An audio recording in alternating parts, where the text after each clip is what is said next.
India voice, आपकी सोच, आपकी आवाज।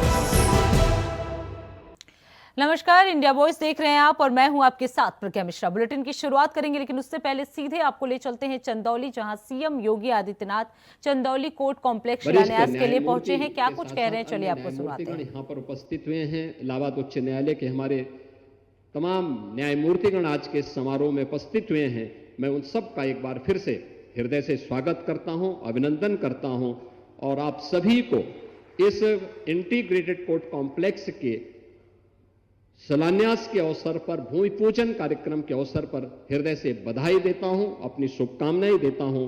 धन्यवाद। जय हिंद।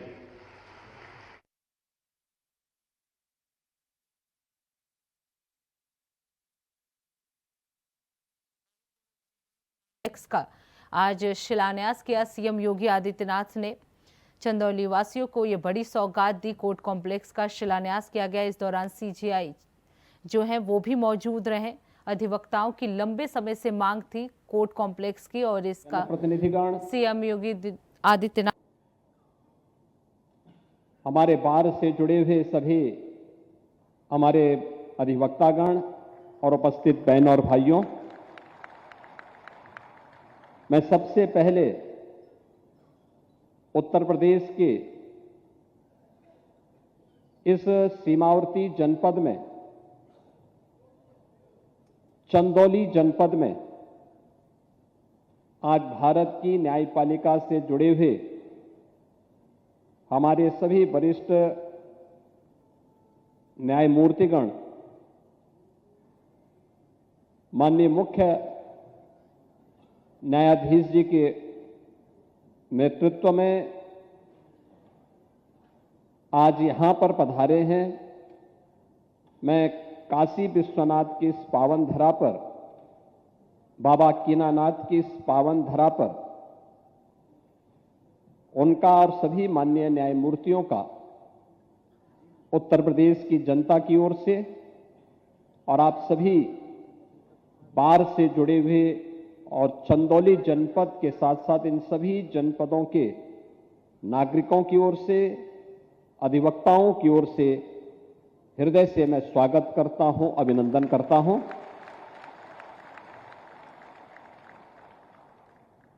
आज का दिन उत्तर प्रदेश के देश से अत्यंत महत्वपूर्ण दिन है,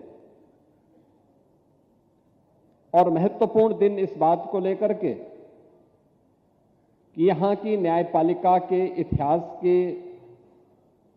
एक नए पृष्ठ का सृजन हो रहा है। मुझे याद है कि अपनी एक यात्रा के दौरान उच्चतम न्यायालय के हमारे आज के मुख्य न्यायाधीश माननीय श्री सूर्यकांत जी ने इस बात का उल्लेख किया था कि न्याय सहजता के साथ प्रत्येक नागरिक को उपलब्ध हो सके, इसके लिए आवश्यक है कि कुछ ऐसे मॉडल बनने चाहिए जो इंटीग्रेटेड हो, एक छत के नीचे हो। हम सब इस बात को जानते हैं कि आदरणीय प्रधानमंत्री श्री नरेंद्र मोदी जी ने 2014 में आने के बाद देशवासियों को ईज ऑफ डूइंग बिजनेस और ईज ऑफ लिविंग के लक्ष्य को प्राप्त करने के लिए तमाम प्रकार के रिफॉर्म किए। इंफ्रास्ट्रक्चर को देश के अंदर अत्याधुनिक बनाने की दिशा में कदम बढ़ाए। आदरणीय प्रधानमंत्री जी की प्रेरणा और प्रयागराज के उस कार्यक्रम में जब आज के मुख्य न्यायाधीश महोदय ने इस बात के लिए कि कोर्ट कॉम्प्लेक्स भी इंटीग्रेटेड होना चाहिए, हम लोगों ने उत्तर प्रदेश के अंदर कार्य करना प्रारंभ किया।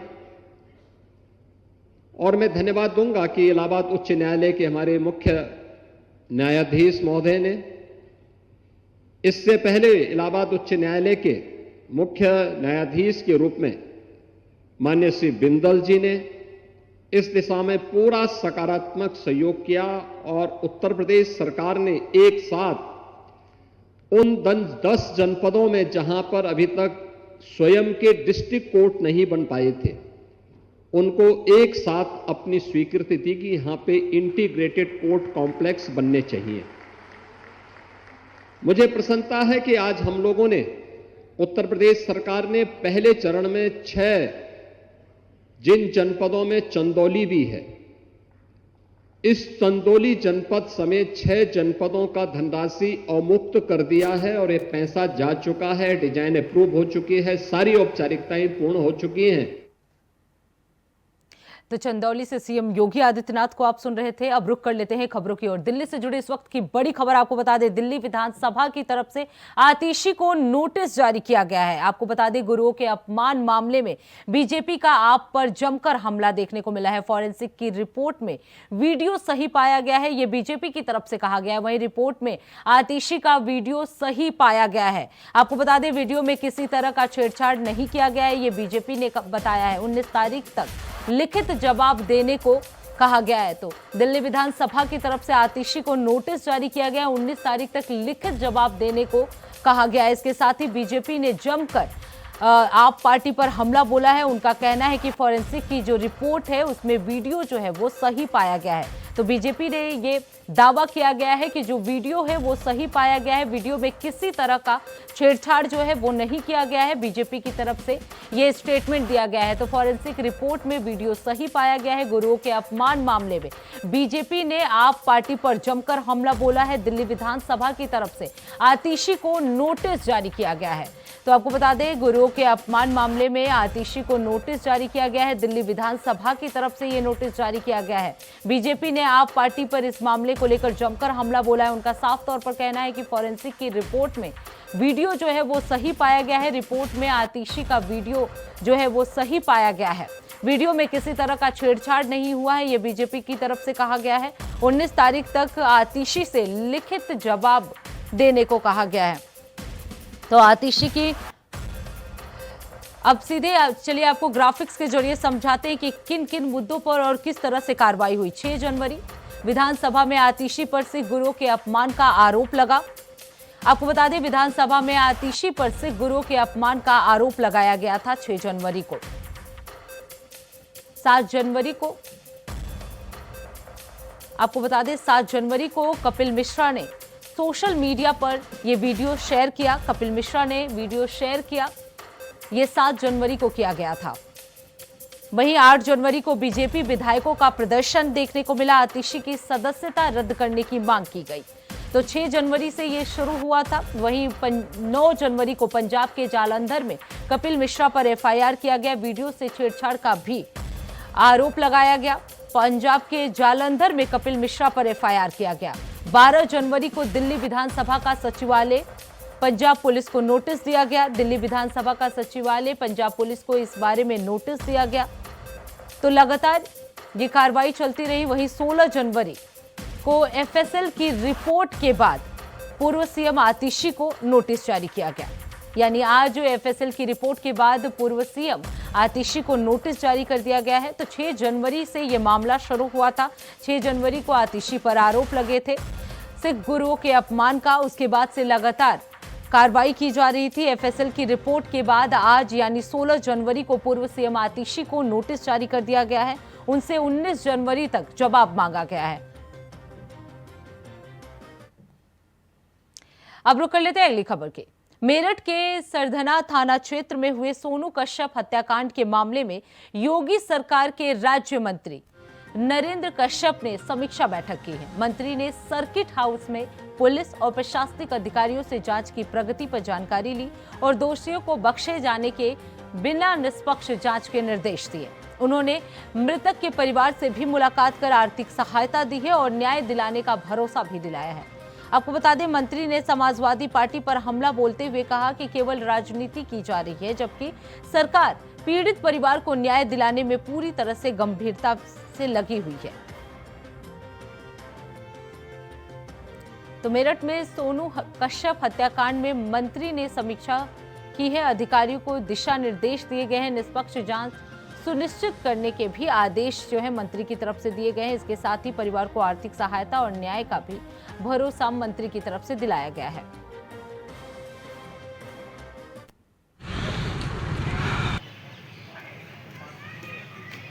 एसएसपी से इस बात के बारे में भी चर्चा की थी कि एसएचओ पर भी कुछ सवालिया निशान लोगों ने लगाए हैं। जब मैं मिला मृतक की बहन से और माता से, उन्होंने इस बात रखी है खास तौर से तो ये कि यदि उसमें उस घटना में जैसा हमारा वादी पक्ष मान रहा है कि किसी और का भी हाथ हो सकता है, तो इस बिंदु को भी विवेचना में भारतीय जनता पार्टी के राज्य मंत्री सत्तर प्रभारी नरेंद्र कश्यप जी यहाँ पहुंचे हैं। क्या कुछ कारण है मेरठ आप पहुंचे हैं आज? ज्वालागढ़ में सोनू की हत्या का मामला बहुत गंभीर है। मैं उस घटना की निंदा करता हूं और मैं सोनू की माता और उनकी बहन परिवारजनों से मिला था, उनके मन की वेदना को समझा था। इसलिए मैंने आज जिलाधिकारी और कप्तान को बुला के उस केस की सच्चाई के बारे में जानने की कोशिश की और मैंने अधिकारियों को निर्देशित किया कि इस घटना में अगर और भी कोई दोषी है तो उनके खिलाफ भी विवेचना हो, ताकि कोई भी दोषी बच ना पाए। और जो गिरफ्तार हुए हैं, घटना बड़ी है, नरसंग घटना है, तो उनको फांसी के फंदे तक ले जाने की जिम्मेदारी प्रशासन को केस की बेहतर पैरवी करके करनी चाहिए। मैंने भी व्यक्तिगत तौर से उनके परिवारजनों से मिलकर थोड़ी आर्थिक सहायता करने का प्रयास भी किया, मन को उनके समझाने की कोशिश भी की और आने वाले समय में हम माननीय मुख्यमंत्री जी के समक्ष इस सारी घटना का विषय रखेंगे और जो भी उस परिवार की मदद होगी उस मदद के लिए आगे बढ़ेंगे। अच्छा मंत्री जी, परिवार के लोगों का जो आरोप था कि एक ही आरोपी को जेल भेजा है, अब आपने डीएम से और एसएसपी से मुलाकात की है, क्या इसकी जांच अब किसी और को दे दी थी? हाँ, चूंकि ज्वालागढ़ की घटना में मृतक के परिवारजनों का ये आशंका थी कि एक व्यक्ति एक आदमी को नहीं मार सकता, तो मैंने हालांकि परसों भी एसएसपी को फोन पे कहा कि मुझे भी इसमें थोड़ा सा लगता है कि वादी पक्ष जो कह रहे हैं उनकी बात में थोड़ा मुझे दम लगता है, इसलिए उनके इस विषय को भी विवेचना का हिस्सा बनाया जाए। और एसएचओ पर लोगों का थोड़ा भरोसा कम लग रहा था, तो मैंने कहा इसकी विवेचना चेंज करो, एसआईटी बनाओ या और किसी को विवेचना दो। तो अब ज्वालागढ़ वाली घटना की विवेचना अब क्राइम ब्रांच करेगा। उम्मीद है कि जो पक्ष छूट गए हैं, जो चीजें रह गई हैं, उनको भी कलेक्ट करते हुए अब जो और भी दोषी होंगे उनके खिलाफ कार्रवाई आगे बढ़ेगी। एक सवाल और मंत्री जी, हर की पौड़ी हरिद्वार पर पौड़ियों पर लिखा है कि गैर हिंदू का आना या वर्जित है, उस पर क्या कुछ कहेंगे, सही है गलत? ना, सही है। हरिद्वार की हर की पैड़ी पर यदि ये लिखा गया है कि गैर हिंदुओं का आना वर्जित है, तो ये लिखा जाना वाजिब है, सही है। मैं इसका समर्थन करता हूं, क्योंकि हर धर्म को अपनी अपनी आस्थाओं को अपनी तरीके से व्यक्त करने का अधिकार है। जैसे मुस्लिम समाज के लोग हज में जाते हैं, वहां पे किसी और की एंट्री नहीं है, ऐसे हरिद्वार में भी अगर हिंदू लोग अपना आस्था व्यक्त करते हैं और वहां और दूसरे धर्म के लोगों की बंदिश होती है, वर्जित होता है, तो ये कोई बुरा कदम नहीं है। हमारे साथ बात करने के लिए मौजूद थे राज्य मंत्री स्वतंत्र प्रभार नरेश कश्यप जी, जिन्होंने कहा है कि जो अब जांच ये चल रही थी, अब इस जांच को एसआईटी क्राइम ब्रांच को दे दी गई है और जल्दी इसमें और भी खुलासे हो सकते हैं। कैमरामैन मोहसिन खान के साथ मैं शाहरुख सफी, इंडिया वॉइस पे। तो फिलहाल रुकते एक छोटे से ब्रेक के लिए, ब्रेक के बाद जल्द लौटेंगे। देखते रहिए इंडिया वॉइस। तो ब्रेक के बाद एक बार फिर आप सभी का स्वागत है। रुक कर लेते हैं खबरों की ओर। खबर हमीरपुर से है, जहां हमीरपुर के करगांव में पंचायत सचिव और सदस्य के बीच मारपीट का मामला सामने आया। आपको बता दें, सचिव और सदस्य के बीच सीसी सड़क का ब्यौरा मांगने को लेकर विवाद हुआ, जिसके बाद झगड़ा बढ़ गया। सचिव की नाराजगी और अभद्रता के बाद पंचायत सदस्य ने भी जवाबी कार्रवाई की है।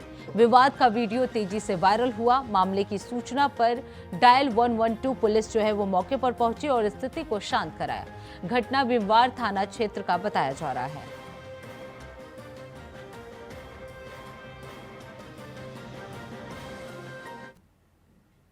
अब रुक कर लेते हैं अगली खबर की। खबर हमीरपुर से है, जहां हमीरपुर मुख्यालय में ऑपरेशन रक्षा को लेकर संयुक्त टीम ने शहर के होटलों और प्रतिष्ठानों में चेकिंग अभियान चलाकर नाबालिग लड़कियों और युवतियों से काउंसलिंग कर उनसे कार्यों के विषय और परिजनों की सहमति की जांच कर रही है।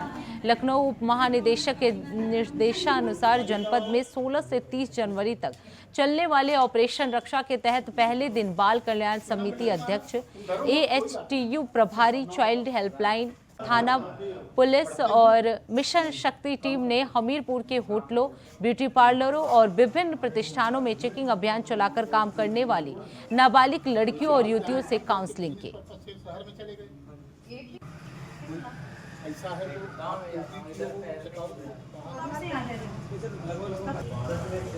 कब से रुके? ये मिशन शक्ति के तहत कार्यक्रम है। इसमें एक टीम बनाई गई है लखनऊ उप महानिदेशक के दिशा निर्देश में। इसमें AHTU है, AHTU प्रभारी, बाल कल्याण समिति अध्यक्ष एवं सदस्य, child line, one staff centre. हम लोगों का काम ये है कि किसी भी होटल में या पार्लर में कहीं पर भी कोई बालिकाएं काम कर रही हैं, उनकी अंडर एज हैं और उनको रखने का मतलब क्या है कि आधार कार्ड है उनके पास उपलब्ध के नहीं है, किस प्रकार से उनके द्वारा काम लिया जा रहा है, सही दिशा में काम लिया जा रहा है कि नहीं, कितने घंटे वो बच्चियां उस जगह पर काम करती हैं और उन्हें क्या वेतन मिल रहा है, परिवार की उसमें सहमति है उनके काम करने में या नहीं है। इस सब की जांच हमारी टीम द्वारा की जा रही है। ये अभियान 16 जनवरी से 30 जनवरी तक जारी रहेगा। अब रुक कर लेते हैं अगली खबर की। अमेठी में इंटीग्रेटेड दीवानी न्यायालय के निर्माण का शिलान्यास किया जाएगा। आपको बता दें, मुख्यमंत्री योगी आदित्यनाथ और भारत के मुख्य न्यायाधीश संयुक्त रूप से इसका शिलान्यास करेंगे। ये कार्यक्रम उत्तर प्रदेश के चंदौली जिले से वर्चुअल माध्यम से संपन्न किया जाएगा। वहीं अमेठी कलेक्ट्रेट के NSI ने इसका सजीव प्रसारण किया। इस महत्वाकांक्षी परियोजना के लिए सरकार कुल 220 करोड़ रुपए की स्वीकृति दी है, जिससे पहली बार किस्त के रूप में 55 करोड़ रुपए जारी कर दिए जाएंगे। निर्माण कार्य PWD अयोध्या की देखरेख में तमिलनाडु की कंपनी P&C द्वारा किया जाएगा। 20 अप्रैल 2027 तक परियोजना पूर्ण होने का लक्ष्य रखा गया है।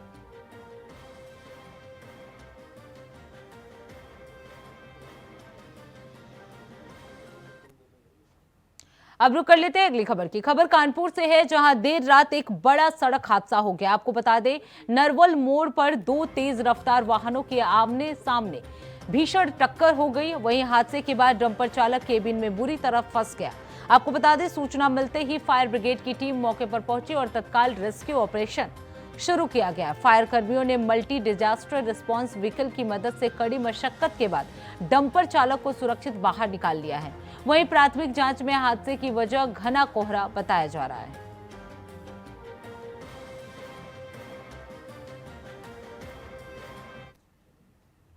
अब रुक कर लेते हैं अगली खबर की। योगी सरकार ठंड को लेकर पूरी तरह से सख्त नजर आ रही है और इसी के तहत प्रशासन भी एक्शन मोड में है। आपको बता दें, देर रात करीब 6 डिग्री तापमान में नगर आयुक्त दिव्यांशु पटेल और अपर नगर आयुक्त अजीत सिंह सड़कों पर उतरे। अलाव और रैन बसेरों का औचक निरीक्षण किया गया। वहीं आपको बता दें, बस स्टैंड, रेलवे स्टेशन के पास बने रैन बसेरों में व्यवस्थाओं का जायजा लिया गया। अधिकारियों ने अलाव की स्थिति देखी और रैन बसेरों में ठहरे राहगीरों की रजिस्टर भी चेक की। नगर आयुक्त ने बताया कि परीक्षा के चलते रैन बसेरों में भीड़ बढ़ी है। इसके बावजूद बेड, गद्दे, रजाई और कंबल की पूरी व्यवस्था की गई। शहर में 160 स्थानों पर अलाव जलाए जा रहे हैं और सभी व्यवस्थाएं दुरुस्त है। कल एक परीक्षा के मद्देनजर आज मेरे और अपर नगर आयुक्त द्वारा अचानक औचक निरीक्षण किया गया है।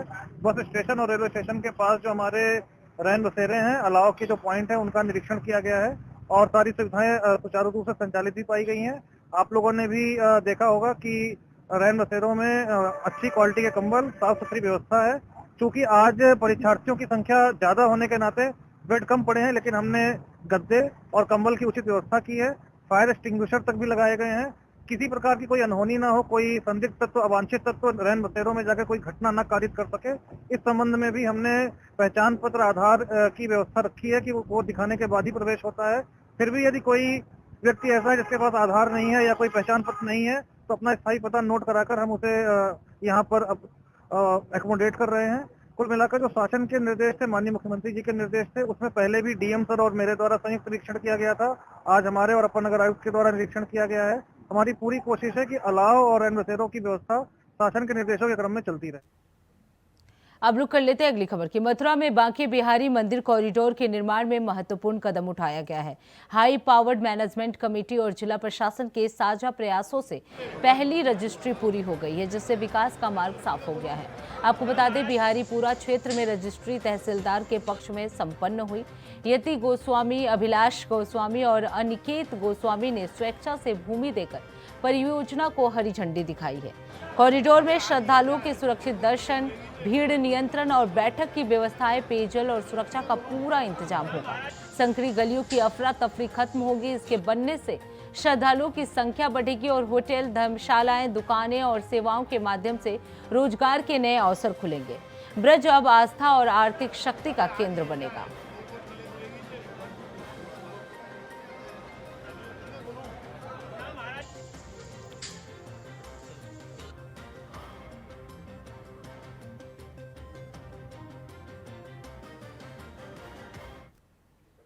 अब रुक कर लेते हैं अगली खबर की। खबर कौशाम्बी से है, जहां जमीनी विवाद को लेकर सनसनीखेज वारदात सामने आई है। आपको बता दें, यहां एक चाचा ने ही अपने ही 2 सगे भतीजों पर फायरिंग कर दी।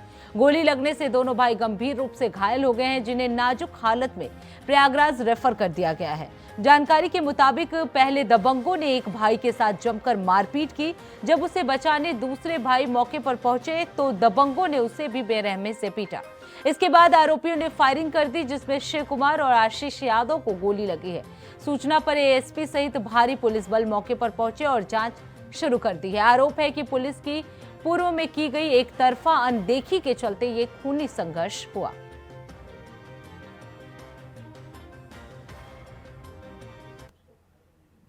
तो इसी के साथ इस बुलेटिन में बस इतना ही। देश दुनिया की तमाम बड़ी खबरों के लिए देखते रहिए इंडिया वॉइस। तब तक के लिए नमस्कार।